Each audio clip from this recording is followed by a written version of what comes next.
Right now it's time to show you some of this morning's headlines from around the globe. USA Today looks at a new unprecedented report on veterans' college graduation rates. The Student Veterans of America finds just over half of veterans who sought higher education between 2012 and 2013 under the GI Bill received their diploma. About 1 in 3 earned a bachelor's degree or higher. The Himalayan Times says officials in Nepal announced plans this morning to ease climber gridlock on Mount Everest. One idea, using separate fixed ropes for climbers making their way up and down near the summit. Government monitors will be posted at the base camp. Last spring, more than 800 people tried to scale Everest. The New York Times says some big Wall Street firms are telling young bankers to take weekends off.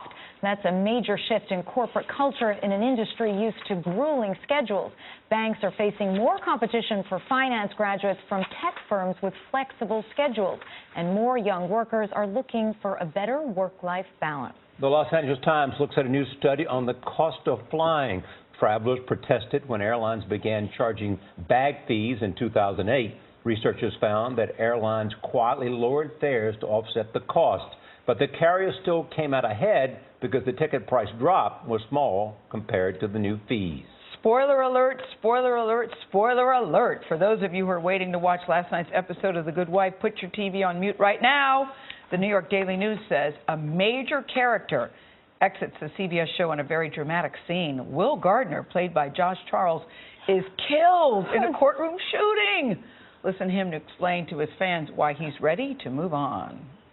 I thought that I felt, however much I've enjoyed the experience, that I was ready for the next chapter of my life. There'll be audience members that will be upset. I would just tell them that, I guarantee it will continue to just be such an excellent show. And I know I'm going to keep watching it. Oh, man, that was a shocker. Charles has portrayed the leading male character since The Good Wife's debut 5 seasons ago. That's a big one. I didn't know that was going to happen, and I can't mute when I'm right here. Sorry. The Wall Street Journal looks at efforts to ban horse-drawn carriages. Critics of the buggies claim animal cruelty. In New York City, Mayor Bill de Blasio is leading the charge to put the industry out of business.